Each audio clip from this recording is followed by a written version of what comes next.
Bom, gente, vamos continuar aqui para a gente ter para a gente passar para os assuntos relativos à decisão na ADI, na ADC e na ADPF. São três ações, como eu disse nos vídeos anteriores, que são ações de controle concentrado, abstrato e por via principal, pelos motivos pelos quais eu já expliquei. Eu li algumas passagens só da Lei 9882 e não fiz questão. Ela é uma lei muito pequena. E fiz questão mais de marcar as coincidências que existem entre a ADPF e a ADC e ADI. Lembrando que o que faz a diferença fundamental entre uma e outra é o caráter subsidiário que a ADPF tem com relação a essas outras duas ações, tanto a ADI quanto a ADC. E o caráter subsidiário destas ações, da ADPF, está expresso no artigo 4º, parágrafo 1º, que diz assim: não será admitida a ADPF quando houver qualquer outro meio eficaz de sanar a lesividade, quer dizer, o descumprimento do preceito fundamental apontado na petição inicial. E aí, esse outro meio eficaz, segundo a jurisprudência do Supremo Tribunal Federal, são justamente as duas outras ações que nós já vimos e falamos, a ADC e a ADI. Daí porque aquele quadro comparativo no qual eu fiz as considerações acerca da relação entre o objeto da ADI, os objetos da ADI, da ADC e da ADPF, aquele quadro, aquela figura número 1. Agora eu vou tratar com vocês das decisões, e aí vou tratar de como se tomam as decisões e os tipos de decisão nestas ações. Daí porque eu vou conjuntamente falar tanto na 9868 e 9882, fazendo aqui as referências de costume, assim, marcando as diferenças que os dois diplomas legislativos têm. Primeiro as coincidências, assim. E estou já primeiro na lei 9868 aqui.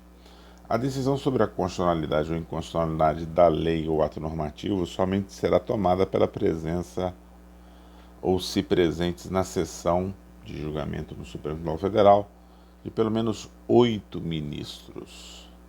Esse é o quórum mínimo para a deliberação. A Lei 9882, quando fala da ADPF, diz que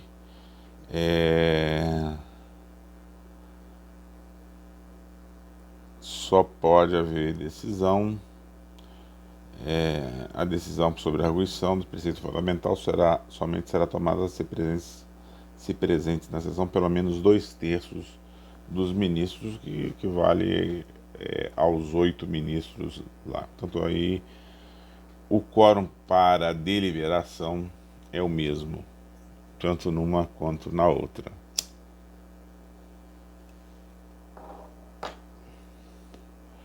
Bom, a lei 9868 falando da ADI e da ADC. Artigo 23. Efetuado o julgamento, proclamar-se-á a constitucionalidade ou inconstitucionalidade da disposição ou norma impugnada, se num ou noutro sentido se tiverem manifestado pelo menos 6 ministros, quer se trate de ADI, quer se trate de ADC. Não existe norma igual a essa na Lei 9882. O artigo 8º tinha parágrafos e ainda havia um artigo 9º, todos eles vetados pelo presidente da República. Antes, vou falar sobre a ADI e ADC e depois eu me refiro aqui ao quórum para a tomada de decisão na ADPF. Então, primeiro, ADI e ADC. O artigo 23, ele, por uma parte, repete aquilo que já está no artigo 97 da Constituição. Relembrando aqui que, desde 1934, as Constituições repetem a noção de que só pela maioria absoluta dos seus membros, um tribunal, qualquer tribunal, incluído aí o Supremo Tribunal Federal, pode declarar a inconstitucionalidade de uma norma. Esse é o chamado monopólio do rechaço pela maioria absoluta dos membros do tribunal. Isso vale para tribunais de segundo grau, tribunais superiores e também para o Supremo Tribunal Federal. Qual é a novidade aqui? É que o artigo 23, ele exige a maioria absoluta não só para a declaração de inconstitucionalidade, tanto na ADI quanto na ADC. A ADC, se julgada improcedente, equivale a uma declaração de inconstitucionalidade. Mas ele também, o artigo 23 exige a maioria absoluta quando houver a declaração de constitucionalidade. E essa é uma opção do legislador, porque a Constituição exige maioria absoluta dos membros do tribunal para a declaração de constitucionalidade de uma norma. Isso é que está no artigo 97, numa repetição de várias ordens constitucionais passadas. O artigo 97 exige essa maioria absoluta para a declaração de inconstitucionalidade. O artigo 23 avança e diz assim: também para se declarar a constitucionalidade é necessária a maioria absoluta do tribunal. Que o tribunal se manifeste nesse sentido. É necessário que a maioria absoluta do tribunal se manifeste nesse sentido. O que significa dizer que, no mínimo, 6 ministros, no caso da ADI ou da ADC, vão ter que se manifestar num ou no outro sentido. Problemas aqui não há, porque, diz o parágrafo único, se não for alcançada a maioria necessária à declaração de constitucionalidade ou de inconstitucionalidade, estando ausentes ministros em número que possa influir no julgamento, este será suspenso a fim de aguardar-se o comparecimento dos ministros ausentes, até que se atinja o número necessário para a prolação da decisão num ou noutro sentido. Então, temos 10 ministros presentes na sessão. 5 votam pela constitucionalidade da norma, 5 pela inconstitucionalidade da norma. O 11º ministro, quando se fizer presente, ele vai julgar, ele vai pronunciar o seu voto e aí vai desempatar. Houve no passado, e não há mais, problemas porque ministros, mais especificamente 2 ministros que foram advogados gerais da União, o ministro Gilmar Ferreira Mendes e o ministro Dias Toffoli, se declararam impedidos do julgamento das ações diretas, tendo em vista o fato de que, quando eram advogados gerais da União haviam se manifestado no processo. Nós vimos nos vídeos passados que é necessária a manifestação sempre do AGU nessas ações. Para a ação direta de inconstitucionalidade, inclusive, há aquela disposição constitucional que diz que o advogado deve defender o ato, e vimos que essa disposição ela é interpretada hoje de uma maneira não literal, possibilitando-se ao advogado defender a inconstitucionalidade da norma, eventualmente em casos patentes de inconstitucionalidade. Quando esses ministros que foram advogados gerais da União já haviam se manifestado nas ADIs acerca do tema, estavam presentes no julgamento daquelas ações nas quais eles já haviam se manifestado, eles achavam por bem, durante algum tempo, se dar por impedido, dado que já haviam funcionado no processo na condição de AGU. E por algum tempo o tribunal resolveu a questão nesse sentido, de admitir essa não participação desses ministros. Só que isso pode gerar um problema, um impasse sério, como gerou num caso específico, onde 5 ministros votaram pela constitucionalidade de um dispositivo legal, outros 5 pela inconstitucionalidade, e o 11º ministro, que estaria encarregado de desempatar, se declarou impedido. Eu não vou entrar nos detalhes de como é que se solucionou essa questão. Essa questão ficou, na verdade, em aberto, que é um absurdo do ponto de vista técnico, dado que não existe aqui um non-liquid possível, um não decidir possível. Mas eu quero chamar a atenção para vocês que, como decorrência da noção de processo objetivo, regras sobre suspeição e impedimento constantes do Código de Processo Civil não se aplicam a essas ações. Dado que essas ações são processos de natureza objetiva, processos onde existe um autor, mas não existe um réu, processos onde primariamente se defende a ordem jurídica objetiva e só secundariamente as posições jurídicas subjetivas decorrentes da norma questionada, não tem sentido você aplicar institutos como suspeição e impedimento, que são institutos pensados para os processos de natureza subjetiva, onde eu tenho Pedro contra João, onde eu tenho a posição jurídica subjetiva do autor versus a posição jurídica subjetiva do réu. E o tribunal acaba, nos últimos tempos, fazendo uma modificação salutar da sua jurisprudência, indicando que não há necessidade de os ministros, mesmo aqueles que já tenham funcionado no processo em outra condição, como advogado-geral da União, como advogado eventualmente do autor da ação, né? Um partido político constitui um advogado, ele propõe a ADI e no futuro esse advogado é nomeado ministro do Supremo Tribunal Federal. O tribunal entende que não é o caso dele se colocar como impedido de funcionar, porque regras de impedimento e suspeição constantes do Código de Processo Civil não tem aplicação aqui.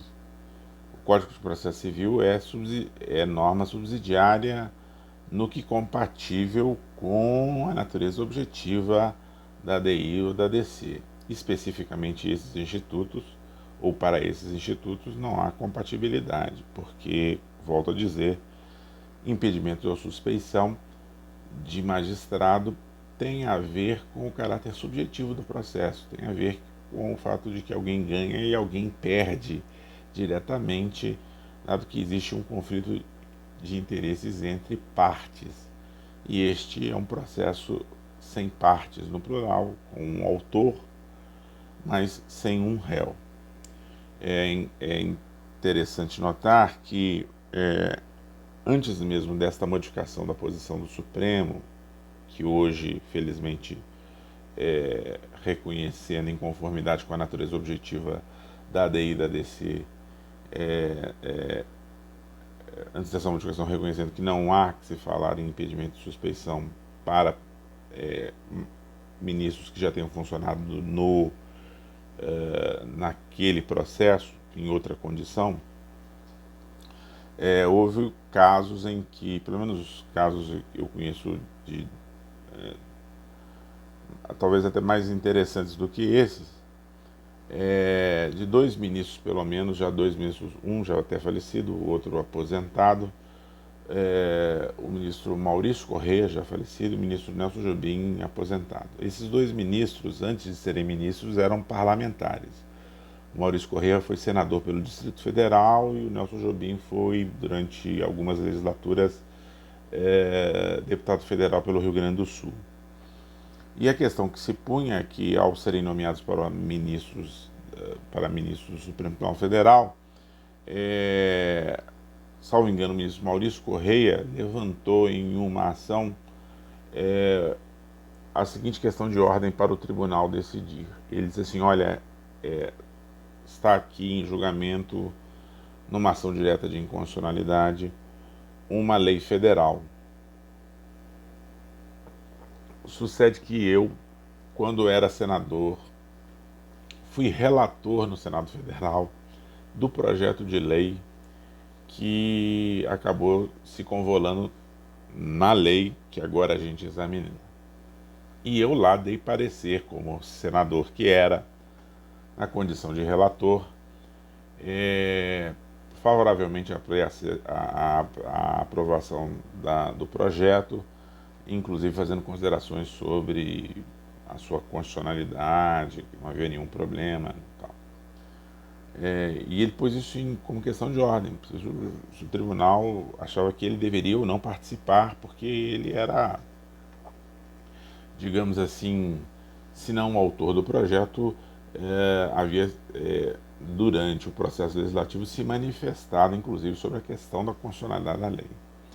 O tribunal foi claro e corretamente estabeleceu, não, o senhor vai votar, o senhor tem que votar.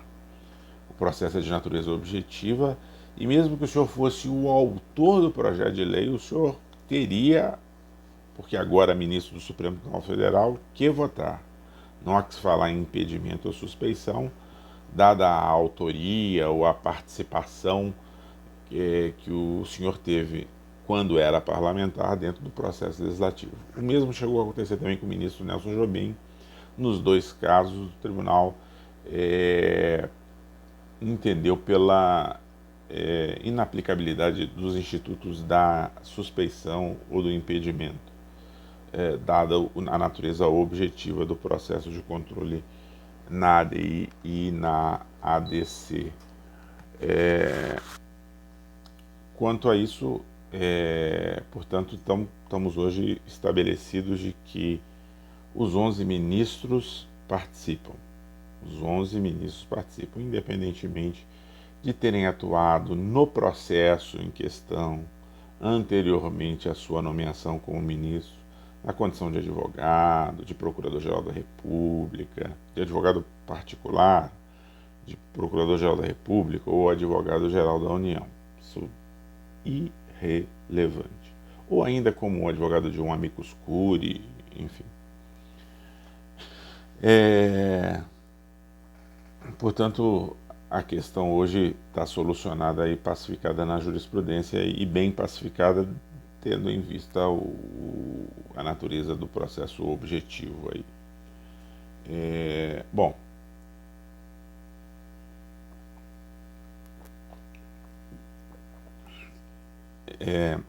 A mesma observação vale para a DPF.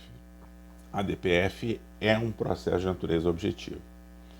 Portanto, participarão os 11 ministros, independentemente de qualquer envolvimento ou atuação profissional que eles tenham tido antes de serem ministros do Supremo, antes de serem nomeados, naquela ADPF. Isso não há dúvida com relação a isso. E, portanto, temos aí pelas mesmas razões da ADI e da DC, porque se tratar de processo objetivo, temos a participação dos 11 ministros, independentemente de qualquer coisa, porque em processo de natureza objetivo não se aplicam as regras do Código de Processo Civil sobre impedimento e suspeição. Porém, nós temos, antes disso, que tratar daquela questão relativa à declaração de constitucionalidade. Para a ADI e para a ADC, há a regra clara de que tanto a declaração de inconstitucionalidade quanto a declaração de constitucionalidade demandam maioria absoluta. E na ADPF? Na ADPF não existe, na Lei 9882, que regula a arguição do descumprimento de preceito fundamental, não existe norma equivalente. Agora, vale na ADPF o artigo 97 da Constituição. Sempre que o objeto da ADPF for, ou que em ADPF se declarar a inconstitucionalidade de uma norma, é necessário que para esta declaração se façam, somem-se no mínimo 6 votos. Então, tratando-se de lei municipal, de lei estadual ou de lei do Distrito Federal, fruto de exercício de competência municipal, está lá naquele quadrinho da figura 1. Em todos esses casos, se o tribunal decidir na ADPF pela declaração de inconstitucionalidade, né, lei municipal, lei distrital, haverá necessidade de pelo menos 6 ministros votando nesse sentido. Agora, a questão que se coloca e para declarar a constitucionalidade? Para declarar a constitucionalidade, não existe norma constitucional que obrigue que o tribunal declare a constitucionalidade por maioria absoluta. Esta norma constante do artigo 23 da Lei 9868 vale diretamente para a ADI e para a DC, e não está repetida nesta parte, não está repetida na Lei 9882, que regula a ADPF. Como solucionar a questão? A mim me parece que, dado o caráter comum das 3 ações, são ações de controle concentrado, abstrato e por via principal, a regra do artigo 23, constante da Lei 9868, deve ser aplicada por analogia aos julgamentos da arguição de descumprimento do preceito fundamental. Aqui, para que não haja uma quebra digamos assim, de sistematicidade no tratamento das 3 ações, que são por tudo e em tudo iguais, salvo com relação aos seus objetos de controle, parece que a melhor solução é por analogia, fazer a aplicação do artigo 23 para o julgamento da ADPF. Essa questão não chegou a se colocar ainda na jurisprudência, até onde eu consiga me lembrar aqui de cabeça. Vale a consulta ao manual, mas não temos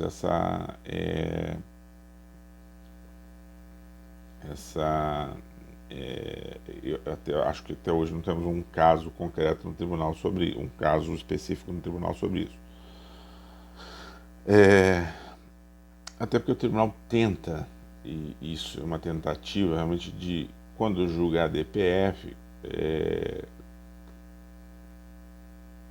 ter como presentes todos os ministros. Então, assim, muito raramente poderia haver um caso em que estão presentes 10 ministros e de qualquer forma, se houvesse um empate, vamos supor, são 10 ministros presentes no julgamento de uma DPF, não dá para declarar a constitucionalidade da lei municipal ou da lei distrital, quando for o caso, com base num princípio de presunção de constitucionalidade da lei. Se há empate indúbio pró-constitucionalidade, né? Ou algo mais ou menos assim. Não há base jurídica para tanto. Até porque a declaração de constitucionalidade ela pretende firmar definitivamente a posição de constitucional da norma. Quer dizer, todos esses argumentos indicam que os de natureza sistemática e os de natureza prática, quer dizer, tendo em vista o objetivo de definição do status da lei distrital ou municipal, como sendo ou não constitucional, esses argumentos indicam que o artigo 23 da lei 9868 deve ser aplicado por analogia à lei 9882. Agora, com relação à DPF, para além das declarações de inconstitucionalidade, nós vimos no vídeo passado que temos o tema da chamada recepção ou não recepção do direito pré-constitucional. E quanto à recepção ou não recepção do direito pré-constitucional, aqui as questões podem ser um pouco mais complicadas, porque, primeiro, com relação à não recepção, dado que o tribunal entende que o problema do direito pré-constitucional é um problema de sucessão de leis no tempo, portanto, de uma recepção ou não da norma pré-constitucional pela nova ordem constitucional, em linha de princípio está afastada a aplicação do artigo 97 da Constituição, que exige a maioria absoluta para a declaração de inconstitucionalidade. E, portanto, em linha de princípio, eu poderia ter, desde que presentes 8 ministros, no julgamento da ADPF, uma maioria de 5-3 para a declaração da não recepção ou pela declaração da recepção. Eu não gosto dessa posição, embora ela acabe sendo majoritária e na jurisprudência do tribunal. Eu acho que isso traz problemas de ordem sistemática, traz problemas de caráter sistemático, e os problemas de caráter sistemático dizem com o fato de que, em última análise, a não recepção ou a recepção de uma norma pré-constitucional pela nova ordem constitucional dizem com a efetividade da Constituição. Então, assim, do ponto de vista da defesa da ordem jurídica objetiva e subsidiariamente de todas as posições jurídicas subjetivas dela oriundas, me parece que também seria conveniente a aplicação do artigo 23 da Lei 9868 para a 9882. Notadamente porque vai haver aqui temas muito polêmicos. Só para deixar claro isso aqui, se vocês pensarem que um dos temas mais polêmicos que hoje está no tribunal é uma ADPF contra a norma, o tipo penal inscrito no Código Penal, o tipo penal do aborto. Essa é uma questão tremendamente polêmica do ponto de vista social, constitucional, aqui e no mundo inteiro. Seria tremendamente ruim do ponto de vista da segurança jurídica e da estabilização das expectativas gerais acerca desse tema, se o tribunal, por exemplo, viesse a decidir essa ADPF. E por que é ADPF, Renato? Porque a norma lá do Código Penal é anterior à Constituição de 1988. O Código Penal é lá da década de 40, nessa parte. Imagine vocês se no julgamento dessa ADPF o tribunal, com presente 8 ministros, a quórum para a deliberação, decide por 5-3 que a norma foi recepcionada ou que a norma não foi recepcionada. A pacificação do tema não se dará, porque ninguém sabe como votarão os outros 3 ministros ou votariam os outros 3 ministros. E eles podem fazer toda a diferença, podem estabelecer um placar de 6-5, no sentido contrário. 5 votaram pela constitucionalidade, pela recepção, 3 pela não recepção. E os outros 3, como votariam? Então, até pela delicadeza e pela importância que a DPF cumpre no estabelecimento de uma certeza jurídica acerca da recepção ou não da norma, o conveniente é a aplicação, por analogia, também nos casos de aferição de recepção ou não recepção, vale dizer, naqueles casos onde a ADPF tem por objeto o direito pré-constitucional. Seria razoável a aplicação do artigo 23. Mas o Supremo tem manifestações, ainda que não em ADPF diretamente, onde ele, em ADPF também, mas onde ele sustenta que, dado que se trata de uma discussão com relação ao direito pré-constitucional, de recepção ou não recepção, essa maioria absoluta, seja pelo julgamento da recepção ou não recepção, não se faz necessária. E isso eu acho complicado. Melhor seria que a lei tivesse disposto de maneira expressa, eu digo a lei 9882, a lei que regula a DPF, tivesse de maneira expressa definido a temática para evitar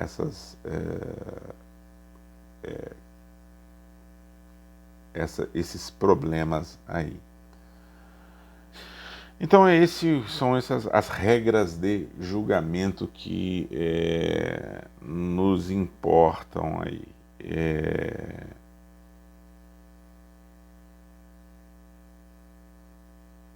Deixa eu ver se temos aqui mais alguma coisa que... As decisões que declaram a constitucionalidade ou inconstitucionalidade, elas são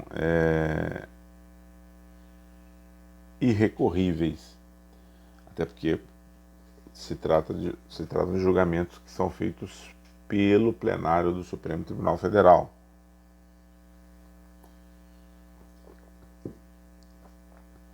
Não há possibilidade, não há outro órgão para o qual recorrer. Se o julgamento fosse feito na turma, haveria essa possibilidade. Mas o julgamento não é feito na turma. O julgamento é feito no plenário, que é o órgão máximo do próprio tribunal. Há uma ressalva para a possibilidade de um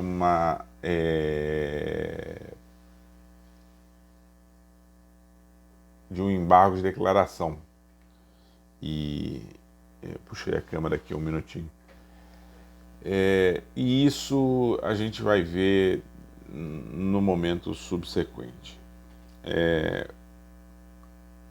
Vou fechar aqui esse vídeo porque eu quero passar os tipos de decisão e aí a gente fala sobre os tipos de decisão que o tribunal pode tomar aqui. E aí eu já vou remeter às figuras 2 e 3 que estão postadas aí, porque ali tem esquemas que são necessários para o entendimento aqui dos tipos de decisão que o tribunal pode tomar.